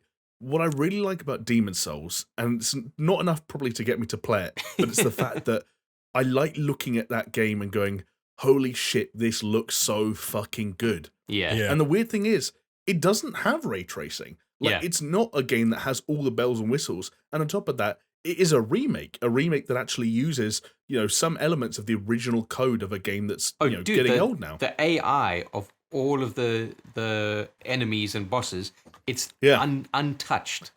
Yeah, I watched a really interesting interview about it because they were talking about how Shadow of the Colossus, almost what they did is, if you imagine game DNA, I know that's a bit of a naff way of putting it, but Shadow of the Colossus was kind of the original game's DNA with Bluepoint's DNA built on top of it. Yeah. What they said with Demon Souls is that wasn't really working. Like, it was almost too much. So it's almost what they've described as an intertwined DNA. So there are moments where, like, actual Demon Souls' code, like you say, Chris, the way the AI was coded back in the day is there as it was back in the day, fully pristine, but with sort of Blue Point's own work to kind of make it not feel any different, but look different and run different. And I want to say I watched the what was it called? What do they call them? The Sony State of Play. State of Play. Yeah. And that was the one thing that piqued my interest was when they said they've changed some animations and they've changed some the way some things look in order to update them, but the feel it was they were really stuck on the. It was the timings of each attack, like how long it takes to swing a sword. I'm sure they said it's exactly the same, but the animation is different. So, yes, but I'm sure they said it wasn't just the timings; it was like the feel of the game is the same. Yeah. So because I think a timing. I think guess you'll find, Alex Jones. They said the rhythm of the game. The rhythm of the game. But I think they're right. That's what's important in those sorts of titles, right? Is that you don't want people to walk into that and it to feel really off and wrong, and not even wrong, just different. Yeah. You have to capture the feel, and like I think Jamie said earlier. You not necessarily trying to remake a game as it was. You're trying to remake a game as to what people remember it being, even if the people remember it slightly wrong. Yeah. It just needs to feel right, and it look as by all accounts they've done it, and it looks incredible. And even though I'm not a Souls game kind of guy, I'm like, man, that looks good. I really want to play that. So good. Same. But it's nice that there's still stuff to look forward to, and I think we discussed this last week, but it's really neat that Astro's Playroom seems like a must-play early title, pack-in title, pre-installed on every PS5, and a great way to see what the DualSense is capable of. I'm glad that Miles Morales is good. I can see you might laugh, but I can see Sackboy: A Big Adventure being something I get someone to buy for me for Christmas, just so I have something. Yeah, sure. Yeah, I was tempted. I was sorely tempted with that as well. Can I tell you guys something that I was tempted with? And this is going to sound so fucking crazy. I am so tempted to get Miles Morales on PS4. That's not a bad idea at all. Doesn't sound crazy, dude. Doesn't sound crazy. If you know you're not getting a PS5 for however many months, and you love that Spider-Man and want to see Miles and for all intents and purposes, I've heard that this is. I know some people who prefer this to the original Spider-Man for the reasons you didn't occasionally like the original. I think we've mentioned him once already in this podcast, but Jeff Gersman from Giant Bomb was saying he didn't like the stealth sections in the original Spider-Man. He didn't like the Mary Jane sections. And he felt like when he was playing Miles Morales, that part of it, obviously it's shorter and it's streamlined, but there's also this feeling of Insomniac Games going, oh shit, let's just make a really good Spider-Man game. And it's going to be shorter as a result. Yeah, let's not worry about padding it out. Yeah, and even like the side stuff and the open world stuff is just not quite as like never-ending and strewn about as it was in the first game. Those and fucking pigeons, man. Jesus. Right, exactly. But you combine that with Miles as a character, who I think, probably thanks to things like Spider-Verse and so on, we're all somewhat drawn to now. Probably more so than Peter Parker in a weird way. Then, I can't wait, dude. There was something weirdly almost... PS4 version, I say go for it. No, but you know what? So the issue is like you said with... Valhalla and Watch Dogs for you, Jamie, is like you just want to play it on the next gen. Like I know I'm going to get the next gen at some point, and it'll probably be like the very beginning of 2021. As crazy as that sounds, but then again, that's like a couple of months away. You know. If it's gonna be early Jan, I would probably say hold off. Well, I don't know when it's gonna be. I'm assuming it's gonna be early Jan. If it's going to be any later than that, like if you're talking February, March of 2021, then I'd say, look, Marvel Spider-Man was a great game. Why wouldn't you want to play Miles Morales on the PlayStation 4? Can I tell you why, though? Because I wasn't going to just buy Miles Morales. I was going to buy the fucking Ultimate Edition with the remaster of Spider-Man 1 because I really love that first Spider-Man game as well. Right. And I was going to replay that. Oh, I see. Fair enough. Then, and it's like... I just wish that there was a version that I could buy where it's like ready for PS5, but until I get it, it's like, oh yeah, just play the PS4 version in the meantime. Does it not work like that? I don't think so. And with a lot of games, it does. And dude, trust me, I've been not the backwards compatible, the forwards compatible. Yeah, the other way. So if I buy the PS, loads of games are forwards compatible. I don't know about Miles Morales specifically. It's a backwards compatible. It's the weird one. I want to buy the PS5 version. Yeah. No, I understand exactly what you're saying. Like, let's say a digital version. Yeah. And then it'll pop up in my library on PS4, and I can play it. Yeah. There's nothing that I can because I've searched for it. There's nothing that I can see online that can concretely say yes, this is how it is. I don't know about Miles Morales specifically with but loads of games, like if you bought the PS4 version of Assassin's Creed Valhalla right now, you'd be buying the PS5 version as well. Like they explicitly say that in the store. I get that, but yeah, Miles Morales, I think is that specific case that I'm just. I know what Chris means. There's a special edition version of Miles Morales, which is also the Spider-Man update version. Yeah, but hold on, Jonesy. Even if it wasn't that. No, okay, Chris. If you go onto Amazon right now, they've got a PS4 version and they've got a PS5 version. No. Yes. Like I'm on the PlayStation Store right now. Yeah. You go to editions. It's just one standard edition that says PS4 and PS5 on it. One standard edition. Not that like deluxe double. There is an Ultimate Edition, but it's also PS4 and PS5. Maybe that's. Well, no, you see how excited I'm getting now. I'm losing all my words. This is also the thing, because you know how we've been talking about like how PS5 games are more expensive. Yes, that is the case. But obviously, there are a bunch of games that haven't been made more expensive. So I hate having to do do live internet stuff when we're recording, but it's effective. So if I go on Amazon right now and type in Demon Souls, it comes up at $69.99. Yes, that's because Demon Souls is only a PS5 game. Yes, but if I type in Spider-Man Miles Morales, but that was never a quote unquote full price game anyway. No, I think I know what Chris is talking about. There's a Marvel Spider-Man Miles Morales Ultimate Edition that I think is only a PlayStation 5 game that you can't buy, I think, PlayStation 4, which isn't that the Marvel Spider-Man remastered version plus Miles Morales, which is different, right? Or something. I can't remember. I didn't really mean for it to go get into such a thing. Basically, I just maybe need to do a little bit more research, but nothing that I could see could indicate that to me. But yeah, maybe I've got to do what Jamie did and actually try and investigate it through the PlayStation Store on my PlayStation and see what happens. But yeah, anyway. Yeah. Good. So, this is a statement from Sony. Yeah. Players who purchase Marvel Spider-Man Miles Morales on PlayStation 4 can upgrade at no additional cost to the PS5 version of Marvel Spider-Man Miles Morales and can take advantage of a paid upgrade to download Marvel Spider-Man Remastered.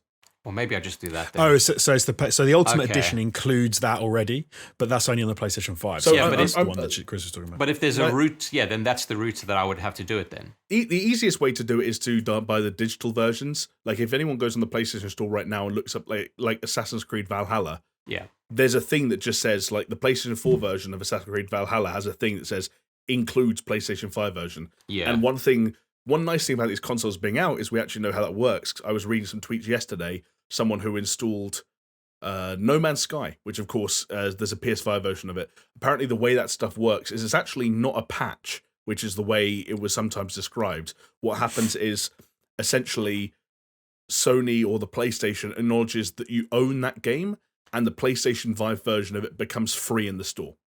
Oh yeah. So someone, the person who was tweeting owned the PlayStation 4 version of No Man's Sky. It wasn't that it got patched to become a different game. It was just that the PS5 version became free in the store. Yeah. Because it's different. Xbox are doing smart delivery where the old version literally goes away. Like you can't play the old version in backwards compatibility mode. PlayStation aren't doing smart delivery. These versions all coexist, which is kind of confusing, but there we go. That's interesting because I wonder what happens. So I own the disc version of No Man's Sky. So I wonder what happens if I then in the store get, you own the PlayStation 5 version of No Man's Sky.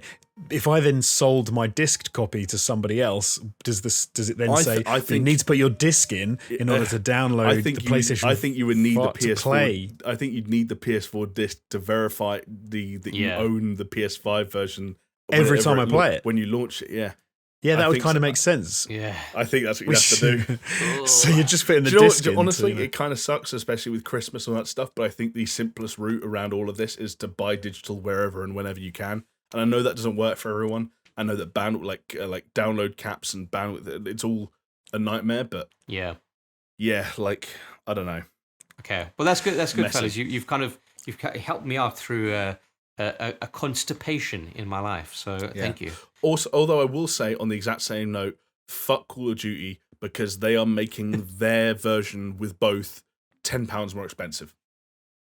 When even EA aren't doing that with the FIFAs and Maddens of the world. Yeah.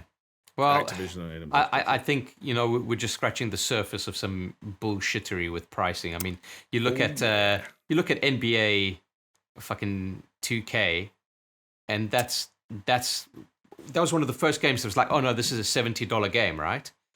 Yeah. Yet they've still have these like in-game adverts that you need to watch, like plus whatever other fucking monetary practices they've got going on there. So it's going to take a little while to sort itself out. It's going to be wonky for a while because look, they need to put the price of games up. They've needed to do it for a while, and they're going to have to do it. But then, for whatever reason, I don't know. They're messing around. With I don't mind. Bullshit. I don't like, as long as I can afford it. Obviously, I don't mind paying a little bit extra for a next gen title. Like, it's not a fucking issue. It really shouldn't be as much an issue for people as they think it is. But we mentioned PlayStation, but I wanted to just mention Xbox Series X as well because on release day, a mate of mine had got his Xbox arrived at his house, and he sent me some video that he'd done. Obviously, it doesn't quite capture how.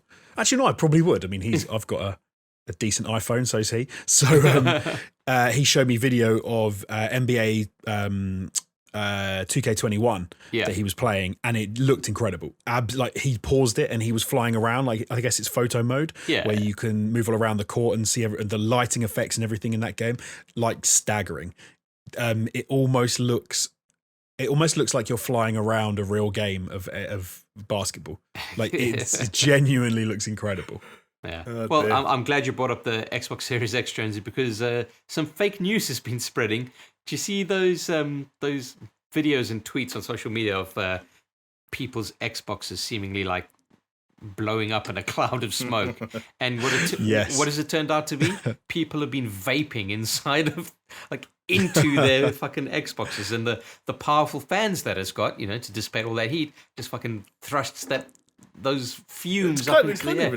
Kind of impressive, isn't it? It's quite a cool effect. Like, to see it happen is quite cool. It's cool, but Microsoft had to release a fucking statement, and the statement literally said, "I can't believe we have to say this, but please do not vape into your Xbox Series X." I have a conspiracy theory. Oh, here we go. Alex Jones, everyone. Let's hear it, Jonesy. What if they were worried that there were going to be not necessarily truthful, but they were worried about reports of overheating or this or that, because a couple of cases there's going to be issues with a couple of units, and they'll get blown out of proportion. Apparently, it's got a bit of a disk drive issue. So exactly. So I've seen the disk drive issue where somebody's disk drive was messing up, and it was sort of screwing around with the disk and loading very strangely. But if that's one unit out of like hundreds of thousands of units that have been released, totally. Someone could have, like, some delivery guy could have dropped it by accident. The person could have done. There's a billion things that could have caused it. Defective units are a part of electronic releases. Full stop. Like, it's just the way it is. For whatever reason it is. So, but here's my conspiracy theory: in order to get ahead of the sort of the one unit overheating and people going, oh, Xbox overheating, so what they did was they released the videos of people vaping into them to kind of, then that becomes the news story of viral videos of fake smoke overheating, and then any real stories about the units overheating just get washed away. It's almost like they looked at all the failures that they've done through their like tests and everything, and they're like, what's the worst thing that can happen, and then what's the next step further than that? And they're like, oh, well, massive fucking plumes of smoke coming out the top. And they're like, okay, cool, release a video of that, and therefore, because that's beyond the worst that can happen, when the worst happens, they'll be like, well, at least it's not the fucking smoke plume. So Yeah, They could have had one of a disk drive, like loading a disk in and shooting it out the back of the unit into the wall, into the guy's like forehead, like fucking. You only would watch that video. They just hire Corridor Digital to make like a fake VFX reel of Xbox Series X mishaps. But the Xbox isn't the only console that is having issues. The PS5 apparently, and this is less of a vaping hoax and more of a reality, unfortunately, is that certain consoles have been bricked. And I think again, this is literally like one or two units that people that I've actually heard. I think it's less about it's less about the units and more about the use case. Because if it's a bug in the system itself, anyone theoretically could be able to replicate it as long as they have the proper series of events, let's call them. But from what we've been hearing is, if you are playing specifically Miles Morales, I think there may have been one or two reports out of other games, but Miles Morales seems to be the one that keeps on coming up, that if you put... What was it, Jamie? Do you remember? So, it's like if you put it in rest mode or something and then switch it off. It seems to be as simple as putting the console in rest mode or standby mode, whatever you want to call it, while you're playing either Spider-Man Miles Morales, or some people reported Spider-Man Remastered. Right. That when you turn it back on, there is some kind of an error, and what happens after this appears to be different from case to case. A lot of people get to the point where they get told that the database needs to be rebuilt, or some part of their hard drive needs to be fixed. That either doesn't work. Some people have been able to get past that and it's gone back to normal. Some people haven't been able to get past that. Some people's hasn't turned on. One person did it the first time and now it is a state where every time he tries to turn it back on, he gets the beep, but nothing happens. The only high-profile sort of person I've seen is actually someone in the Discord who mentioned it to me, and I verified it, checked his Twitter, and so on and so forth. But ACG, obviously very popular reviewer nowadays, he had this problem, caused his console to fully brick, worked or attempted to work with Sony to troubleshoot the issue, was not having it fully bricked, sent back, and they had to send out a completely new one. So this is an issue. It's a bummer to have to put out some kind of a PSA on the day one of a new console, but I guess to anyone playing PlayStation 5 right now, all we can say is, when in doubt, turn the console off when you're done with the game or done with the session. But this does, hopefully it's like a fraction of the people who actually do this will experience something along the lines. Well, I'm sure Sony are scrambling to kind of get this one fixed. No doubt. Well, there was one more as well that I should mention in case it will affect anyone of our audience. But so there was another case where Yong Yi had an issue specifically where when he went into rest mode whilst playing Miles Morales, after a couple of hours, the same sort of thing would happen. The system would shut itself down. He couldn't reboot it using the PlayStation button. He had to actually like go and push the button on the machine, and then it would say rebuilding storage. And he actually got to speak to a Sony engineer who said that the problem, they found that there's a possible problem if you have a Google router.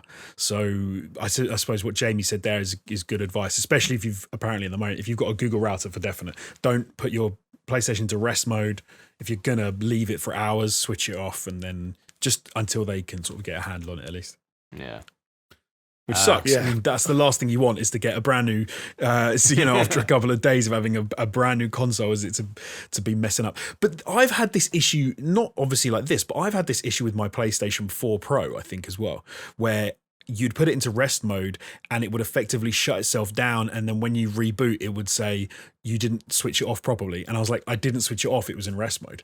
So, it never then said going like rebuilding storage or anything. It was just like, have you not had to rebuild the database on a PS4? Oh no, I have, but usually through a crash or something like that. I haven't had it off the back of a where I put it in rest mode and then it shut itself off. Yeah. I've had it where it's done a hard crash and then it's. I put my PS4 into rest mode after a session, probably 9 times out of 10 nowadays, just to keep on top of updates and downloads. Yeah, and have yet to have an issue, but. Yeah, well, you see on my one, because it's in hand's reach of my son. So even though I switch it off, he just fucking clicks the button because he likes the blue light, and then eventually it just goes into rest mode, and then it stays into rest mode for a week because I can't be bothered having to fucking flip over my fucking input on my TV just to switch it off again, for my son to just switch it back on again. Like, whatever. Know what the next go in level rest is? mode. You know what the next level strat is, Chris? You learn the inputs you need to turn it off from the controller without seeing it on the TV. You can do it blind. Ooh. Yeah. Yeah, that's true. I tell you what, I'd not linked to a PlayStation, obviously, but this week my Switch was sitting on top of my my sideboard, and my 2-year-old, he loves it. Right, it was off, but he loves it, so he picked it up, and I turned around, and he's standing there holding it in one hand, and my wife goes like, "Wait, what are you doing?" And I turn around and see him and go, "No, put that down." And he freaks out that I'm going to tell him off, so he just threw it as though like he was trying to pretend he didn't have it, and he just launched it across the room. And I was like, "No!" Oh my but God. shout out to Nintendo because it was absolutely fine, not a scratch on it. Dude, that's what Nintendo does best. Fucking kid proofs all their robust, mate. Robust. Yeah, exactly. That's why it's got fucking bezels for days, son. But yeah. Yeah. True. Should we talk about some of these load time stuff? Because these are quite interesting. It's a bit random, but I think it's a bit strange because I was not expecting some of these things. So let's break it down. So people have been looking at load times of next gen games, PS5 booting as opposed to Series X booting. So this is from user interface into a game. Okay, so NBA 2K21, PS5 gets into the game in 14 seconds 43 fucking milliseconds, and Series X was 22.81, so almost, which is that is mad, isn't it? How that's fast that almost is. double. That's so good. But it No, I was saying how it's still mad. Either of those both cases, of it's them mad how quickly you're loading that game up and both getting of into them actually playing the game. absolutely exceptional. Devil May Cry 5 Special Edition on the PS5 19.5 seconds, and then the Series X 41.9, call it 42 seconds. That is quite a major disparity in performance between the two of loading. So this was, and those numbers I think were from Kotaku. So they tested those two games because they were the only crossover next gen titles that they had available between the Series X and the PlayStation 5 that they could sort of do a head-to-head test on. Yeah, it's worth noting that that the DMC5 timings with the big discrepancy, the one where it's like more than double, was them measuring the time it takes to get from the launch icon on the console's represented dashboards to the start menu, but also hitting start to bypass the opening cinematic. And apparently the person the person writing the article notes that the Xbox Series X took a little longer to check the network environment than the PS5. And there was also an extra prompt on the Xbox Series X version. So it could have actually been that person specifically at that point, their network was being a bit wonky. So. Yeah. I think the sorry, I don't know if we're all going to say the same. I was going to say I think the next gen comparisons are going to remain really fucking close, almost across the board, and really negligible. I think the interesting thing about the comparisons is maybe the bit that Chris is about to get to next. Yeah, which is the current gen games playing on the next gen systems. So, although can you say that anymore? Because now the next gen is out. They're the current they're gen. the old gen. They're the old gen. Oh, sorry. Yeah, they're old gen. But anyway, so looking at Destiny 2 on the PS5 took 57 seconds, and on the Xbox Series X is 47 seconds. So much quicker. And Red Dead Redemption 2, which, as we know, is a fucking beast of a game, took 1 minute and 5 seconds on the PS5 and 1 minute and 5 seconds on the Xbox Series X. So I watched the video for some of these, like the actual load times that they did for these. And there was something interesting was with Red Dead Redemption 2, because I found the same number used a few times. Some people were saying the PS5 was 105 and some people were saying the Series X was 104. But when you actually watch the video, it was 105.5 for the PlayStation 5 and 104.97 or something for the Xbox Series X, which is like that's less than half a second. Come on, there are loads of really weird timings across all this stuff, and it seems like every outlet has different timings, right? And different games are affected in different ways.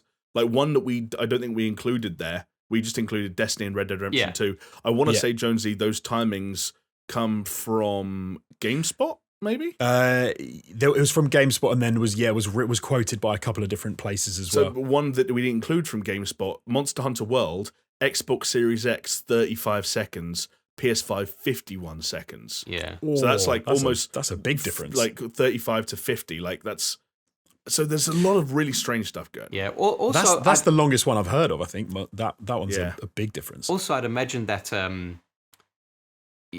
you know, some optimization will be taking place going forward that will kind of smooth out these curves a little bit more. I don't know about you guys, but I'm not that bothered about these numbers in the sense of, like we said, the next gen title, the next gen games are Jonesy, very, very fast. Let me ask you a question, okay? Yeah. What car do you drive currently? I have a Hyundai iX35. Oh, beautiful, gorgeous car. If I come to you and say, all right, I'm gonna take that car away from you, okay? And here's a fucking Aston Martin, okay? And here's a fucking Porsche. Does it matter? Does any of it matter? Because going from your Hyundai to one of these fucking sports cars, it doesn't matter. Because everything, it doesn't matter whether it's a fraction of a second faster or slower here or there. They are so bonkers, this next gen. What difference does it make? That's I was going to kind of agree with what you're saying there, though, is the next gen stuff is insane and is amazing and is so quick that when what everyone's done now, because they can't compare like for like on the PlayStation 5 and the Xbox Series X with new games because there aren't any to compare yet except for the ones we've mentioned, that they've gone back to these older games and they've said, hey, look at how these load differently. The problem is they're not comparable because the Xbox and the PlayStation had different. The PlayStation 4 and the Xbox One had like different architectures, different frameworks. So to then take those games and put them on the next gen and to say, let's compare these, I kind of feel like you're comparing apples to oranges. Like, yeah. I care more about next gen going forward and how they compare, and they seem to be very close. I don't really care about the backwards compatibility side. I get what you're talking about, but there is still an argument to be made that when it comes to a previous gen game, like let's say Red Dead Redemption 2, for example, yeah, neither the Series X nor the PS5 are supposed to be designed or have any specific architecture to handle that game. Theoretically, they're both a fish out of water. They're both in unusual territory when it comes to running that game. It's not what they were designed to do primarily, and yet on paper the slower SSD is loading the game faster. I do think, while I agree with you that it probably doesn't matter, no one's going to be sat on Christmas morning with their new console under their TV saying, God, I wish the load time on this 10-year-old game was 10 seconds faster. But you can't pretend it's not a curiosity based on everything we were told about over and over and over again about their SSD. Oh, it's curious to me in the sense of I'd be interested to find out why, but to me it suggests that it's not the SSD, like because you can see that it's not the SSD because it's taken longer. But it's a load time. It's literally a load time. It's literally the streaming of assets and data. Yes, but what we already know about these new generations of things is the way that they structure things, like with the files and the way that the games are optimized is all different to take advantage of the SSDs, etc. Yeah, but I'm saying neither of them are structured in a way to take advantage of these old games. That was Jamie's point, is that they're not optimized. So why is the faster SSD loading a game slower when it's a race being run by two people? You're getting two long jumpers to run the 100 meters, and the slower runner is losing. Because what I'm saying is you can say that you've got Destiny 2 here and Destiny 2 here, they're the same, but they're not the same. Yes, Destiny they are. 2, no, they're not. Destiny 2 built for the Xbox previous generation and Destiny 2 built for the PlayStation 4. They're not the same. They are the same game, but the architecture of the... When you start going into architecture, it even weakens your argument because the majority of games that were designed for console first were designed for Sony's architecture. It was the lead platform of the whole generation.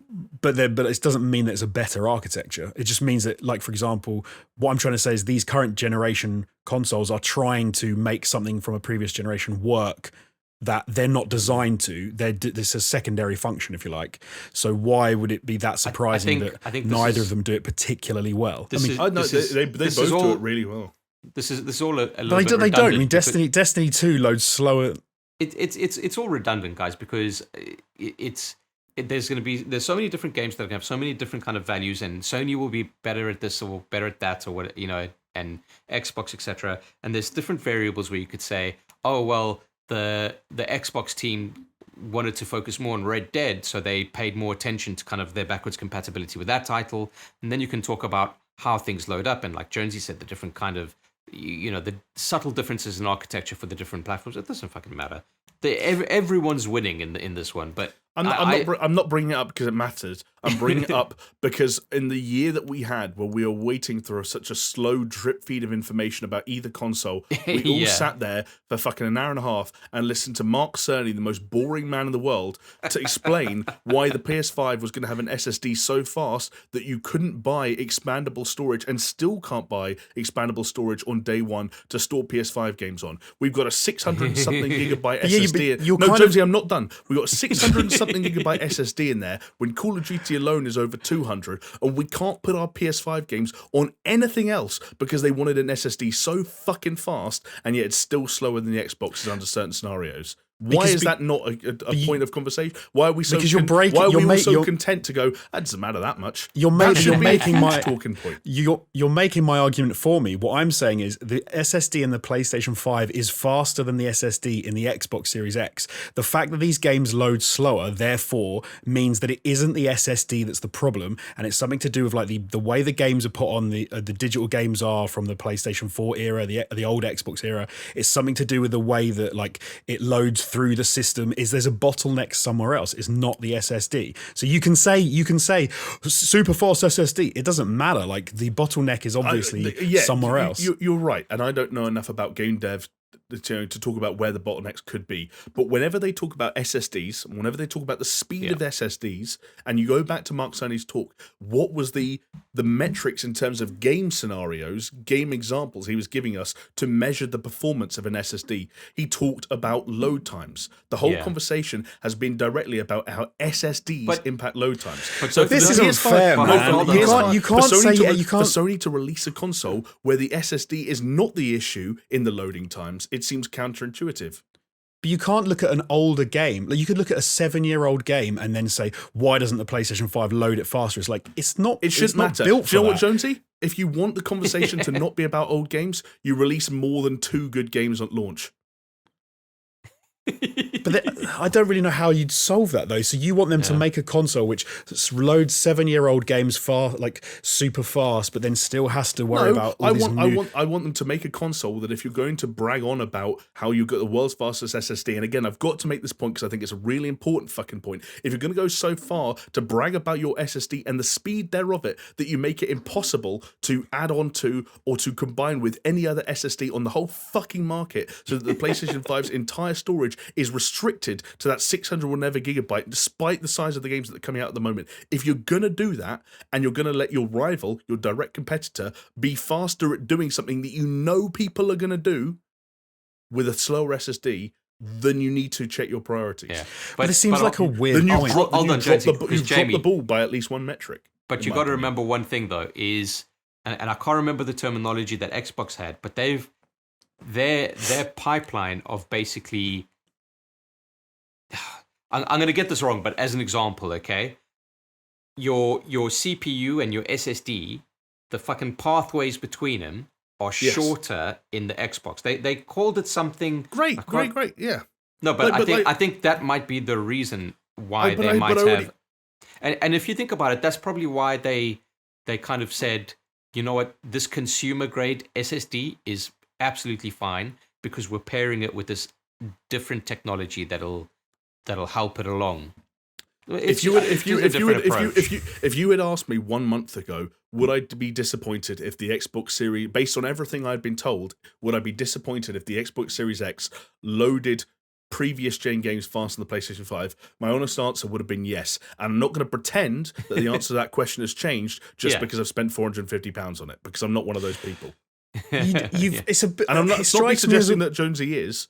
But like, it strikes me as a weird argument when you can say that the NBA 2K on the less powerful system launches in 2/3 of the time, and when DMC5 Special Edition launches in half the time, like on PlayStation 5 on the less powerful system, and you then can say they shouldn't have bragged about how fast their SSD was. Like, it seems a bit, I get what you mean, but it seems a bit of a weird argument to say I'm not happy because I can't play my 7-year-old games catalog. Also kind of in a year's time we're not going to be talking. It's also kind of difficult with those games though, fellas, because DMC5 Special Edition is a special edition of a previous gen game.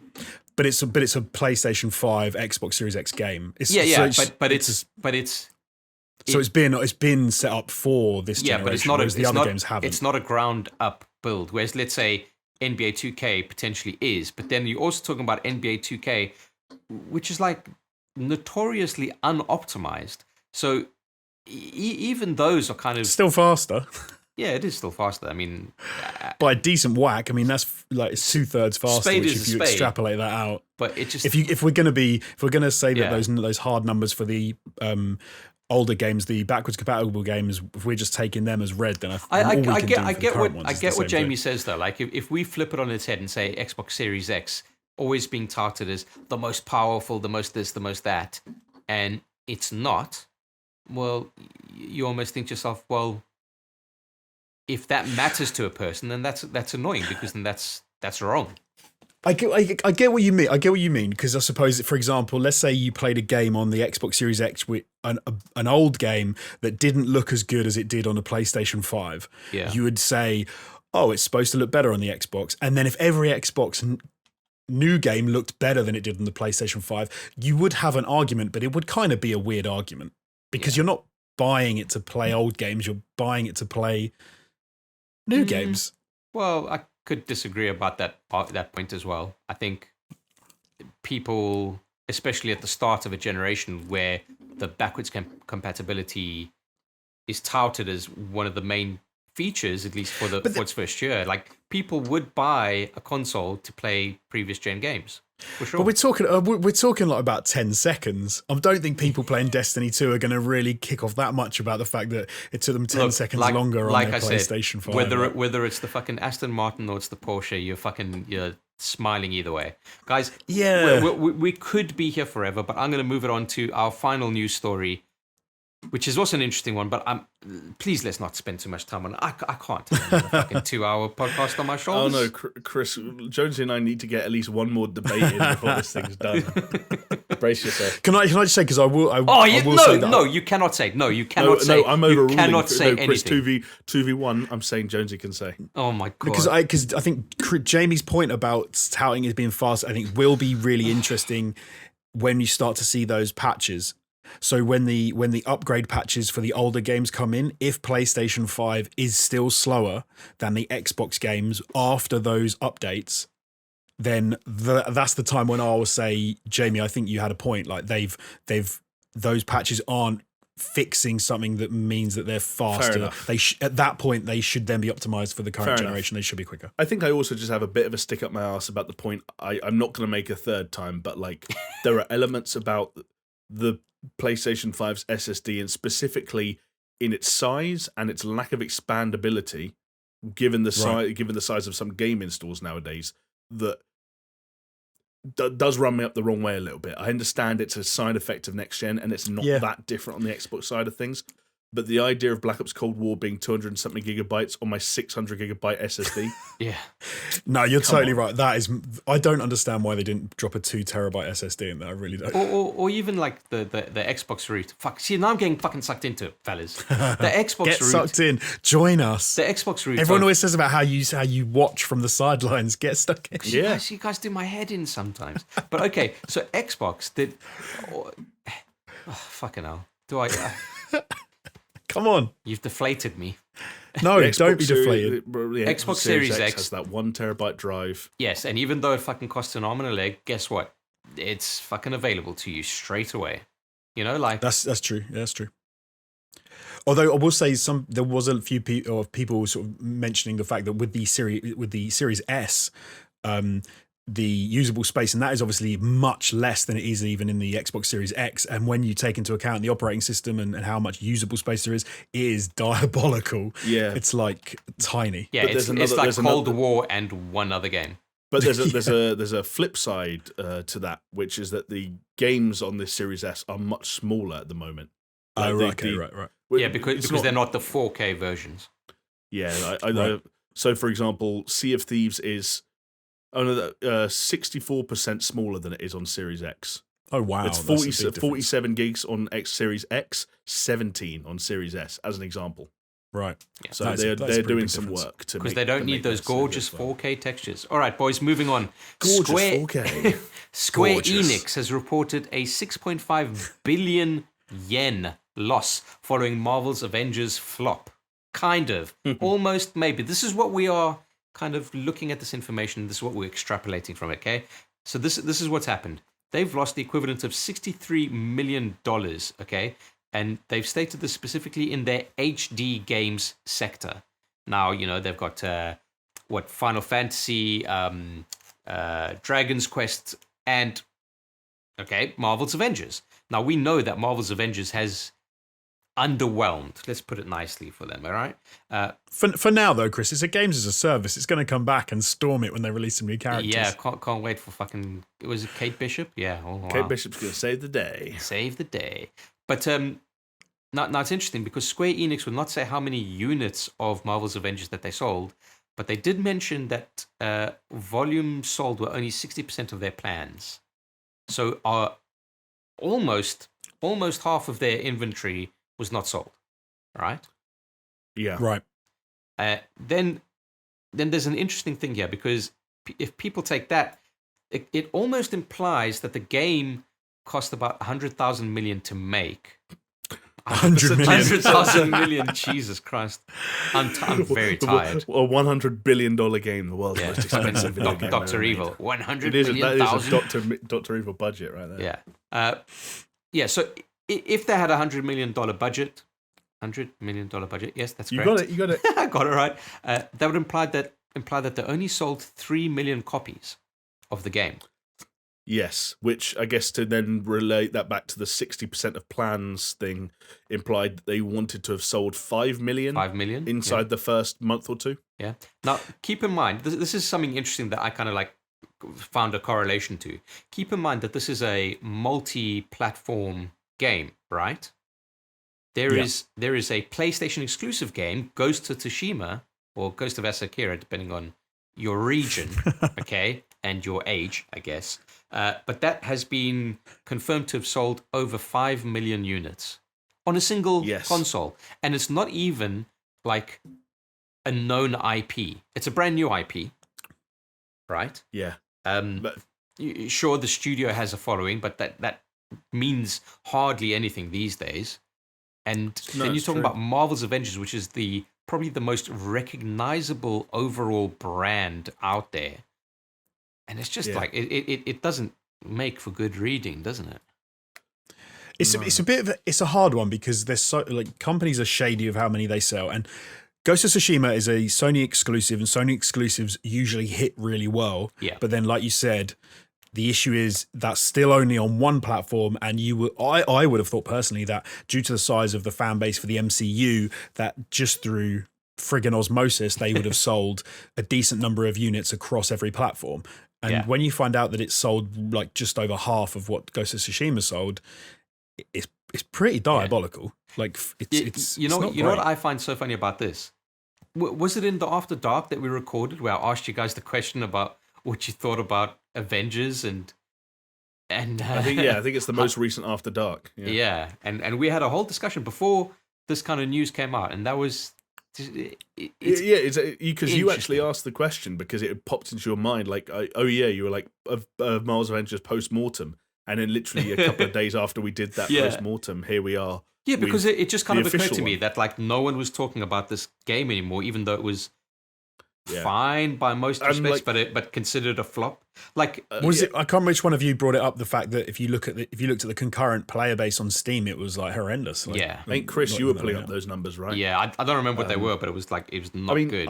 I went on the subreddit for this game I think yesterday, and I think the Steam concurrence and 24-hour peak fell below Arkham Knight, which they were using as a superhero comparison. But obviously, Arkham Knight is a single-player superhero game from 5 years ago, not a continuous live service multiplayer game from 2 months ago. Now, okay, to be fair to Square Enix, we joke about the whole Kate Bishop thing and everything, but to be fair to them, COVID hit them in a really odd way in that none of their roadmap plans for this year past release actually happened.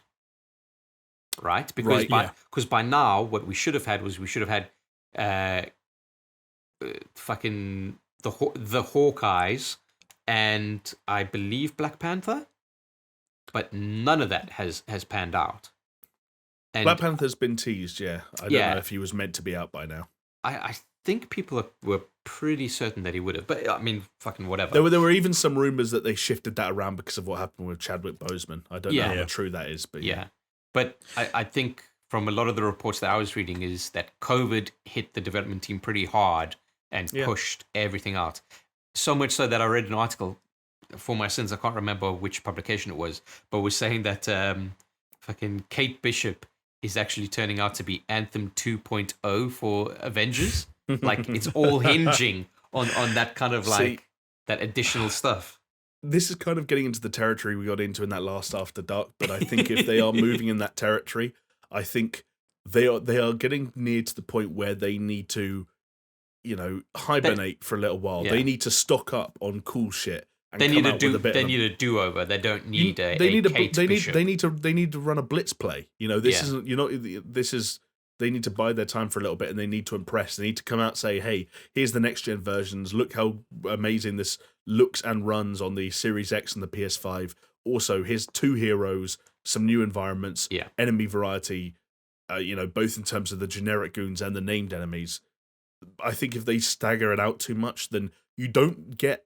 And again, I apologize for anyone who listens to the After Dark. I'm almost repeating myself now, but you don't get that pop effect that games have had. Like all the games we mentioned on that podcast, Diablo 3, Destiny 1, The Division, and so on and so forth. They all kind of turned the ship around by having that pop effect, where they said, "We look, we know what we did wrong. Here's the thing we're doing to fix it." Pretty much all at once. And in a lot of those cases, they even charged for that fix and got away with it. And I'm sure that appeals to Square Enix as well. So maybe that's what we'll see. I don't know. Yeah. It's a little bit, in a weird way, it's a little bit unfortunate that they didn't bring the game out a few months earlier, have the same problems they've had, and then get in a position whereby they could release the next gen updates.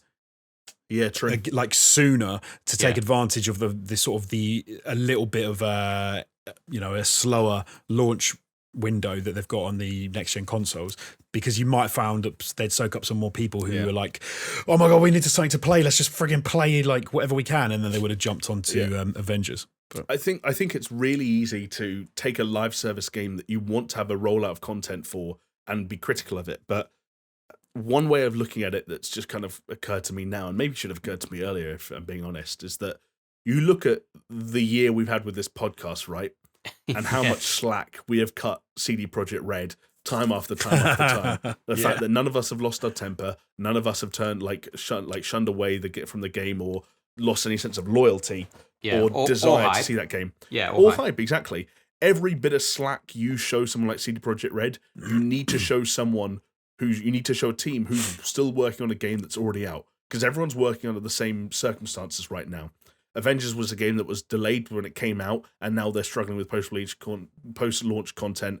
Cyberpunk has been delayed however many times. Other live games, Destiny, their expansion didn't come out in September for the first time ever. Yeah, World came of out in Warcraft November as well. Yeah, World of Warcraft. Clearly, this is a really fucking hard thing to do right now, and they're doing it with a brand new game. It's not an enviable situation to be in. So, we'll see. Yeah, that's a very good point. Yeah. Good point. Well made, sir. And hey, let's end the fucking podcast on a good point, Oh, see, I think we've got 1 minute to make this. Well, no, how long until we get to 2 hours? Jonesy, I'll tell you what, I'm just going to close my eyes, right? Because I'm very tired. And, how long until we get to 2 hours? Wait, Jonesy, you're not gonna talk about this, are you? Yes, he is. Just Jonesy, you've got 1 minute to talk about it. I'm closing my eyes and okay, fine. I was just going to push us over the 2 hour mark for those people who like it. It's not. Just talk about it quickly. Okay, so for anyone who's interested, the final news topic for today was the fact that Kerbal Space Program, unfortunately, has been delayed. Kerbal Space Program 2 has been delayed once again. It was supposed to come out next year, and it has now been pushed back to 2022, although they haven't given us a specific time. Oh, no. in 2022. And the reason being is that apparently it's taking longer than anticipated due to the game's complexity and the developers' intention to make the game more stable. And in their words, they think the game could last for a decade or more if they get the basics right and if they build a platform upon which people can mod and the community can really feel engaged. And to be fair, off the back of the success of the first one, I don't think that's unlikely because it's very sort of unique. Well, I said tautology, but it's a unique kind of game. And the people really got into it. I've had a lot of fun with Kerbal. And so I, for one, am really looking forward to the second one. Josie, you know what it was that really helped me get into the first Kerbal Space Program? What's that? It was the rhythm. The rhythm. Yeah. The rhythm of the Kerbals just got you. The rhythm of the Kerbals. Well, you know what, Jonesy? I'm not going to let you talk about that any further because you've just given us our code word for people getting to the end of the podcast, which is the rhythm of the Kerbals. The rhythm of the This Kerbals. is the like rhythm of the Kerbals. Kerbals. Oh, That's not going to sync up, is it? Now I'm going to have to fucking sync that up when I... Whatever.